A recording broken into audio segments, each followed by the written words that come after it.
Chapter 8. Thinking in the Certain Way. Turn back to Chapter 6 and read again the story of the man who formed a mental image of his house, and you will get a fair idea of the initial step towards getting rich.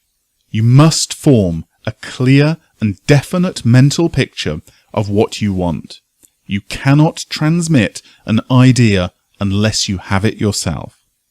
You must have it before you can give it.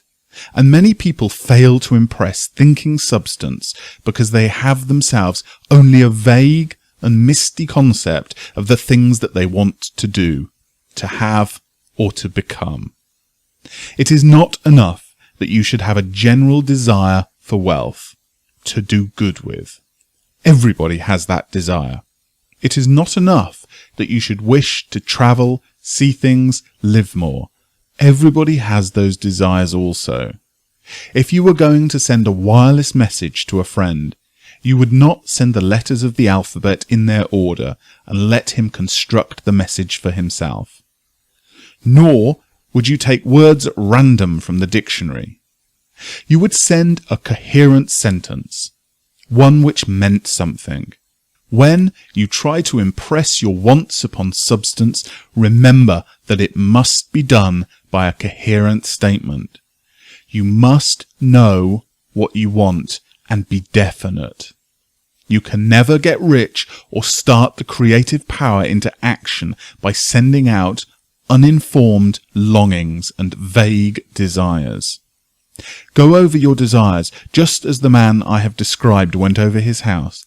See just what you want and get a clear mental picture of it as you wish it to look when you get it. That clear mental picture you must have continually in mind, just as the sailor has in mind the port towards which he is sailing the ship. You must keep your face towards it at all times. You must no more lose sight of it than the steersman loses sight of the compass. It is not necessary to take exercise in concentration, nor to set apart special times for prayer and affirmation, nor to go into the silence, nor to do occult stunts of any kind. These things are well enough, but all you need is to know what you want and to want it badly enough so that it will stay in your thoughts. Spend as much of your leisure time as you can in contemplating your picture, but no one needs to take exercise to concentrate his mind on a thing which he really wants.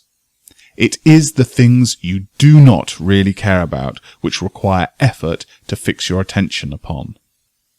Unless you really want to get rich, so that that desire is strong enough to hold your thoughts directed to the purpose as the magnetic poles hold the needle of the compass, it will hardly be worthwhile for you to try to carry out the instructions given in this book. The method herein set forth are for people whose desire for riches is strong enough to overcome mental laziness and the love of ease and make them work. The more clear and definite you make your picture then, and the more you dwell upon it, bringing out all its delightful details, the stronger your desire will be. And the stronger your desire, the easier it will be to hold your mind fixed upon the picture of what you want. Something more is necessary, however, than to merely see the picture clearly. If that is all you do, you are only a dreamer, and you will have little or no power for accomplishment. Behind your clear vision must be the purpose to realize it, to bring it out in tangible expression. And behind this purpose must be an invincible and unwavering faith that the thing is already yours, that it is at hand, and you have only to take possession of it. Live in the new house mentally, until it takes form around you physically. In the mental realm, enter at once into full enjoyment of the things you want.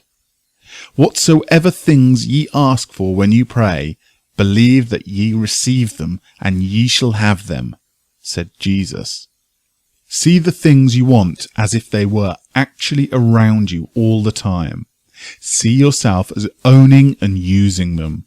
Make use of them in imagination, just as you will use them when they are yours in tangible possession. Dwell upon your mental picture until it is clear and distinct, and then take the mental attitude of ownership towards everything in that picture. Take possession of it in mind and in the full faith that it is actually yours. Hold to this mental ownership. Do not waver for an instant in the faith that it is real. And remember what was said in the preceding chapter about gratitude. Be as thankful for it all the time as you expect to be when it has taken form. The man who can sincerely thank God for the things which as yet he owns only in imagination has real faith. He will get rich. He will cause the creation of whatsoever he wants. You do not need to pray repeatedly for things you want. It is not necessary to tell God about it every day. Use not vain repetition as the heathen do, said Jesus to his pupils. For your Father knoweth ye have need of these things before ye ask him. Your part is to intelligently formulate your desire for the things which make for a larger life, and to get these desires arranged into a coherent whole, and then to impress this whole desire upon the formless substance, which has the power and the will to bring you what you want. Do not make this impression by repeating strings of words. You make it by holding the vision with unshakable purpose to attain it, and with the steadfast faith that you do attain it. The answer to prayer is not according to your faith while you are talking, but according to your faith while you are working. You cannot impress the mind of God by having a special Sabbath day set apart to tell him what you want and then forgetting him during the rest of the week. You cannot impress him by having special hours to go into your closet and pray if you then dismiss the matter from your mind until the hour of prayer comes again. Oral prayer is well enough, and it has its effects, especially upon yourself, in clarifying your vision and strengthening your faith, but it is not your oral petition which gets you what you want. In order to get rich, you do not need a sweet hour of prayer. You need to pray without ceasing. And by prayer, I mean holding steady to your vision, with the purpose to cause its creation into solid form, and the faith that you are doing so. Believe that ye receive them. The whole matter turns on receiving. Once you have clearly formed your vision, when you have formed it, it is well to make an oral statement, addressing the supreme in reverent prayer. And from that moment you must, in mind, receive what you ask for. Live in the new house. Wear the fine clothes. Ride in the automobile. Go on the journey and confidently plan for greater journeys. Think and speak of all the things you have asked for in terms of actual present ownership. Imagine an environment and a financial condition exactly as you want them, and live all the time in that imaginary environment and financial condition. Mind, however, that you do not do this as a mere dreamer and castle builder.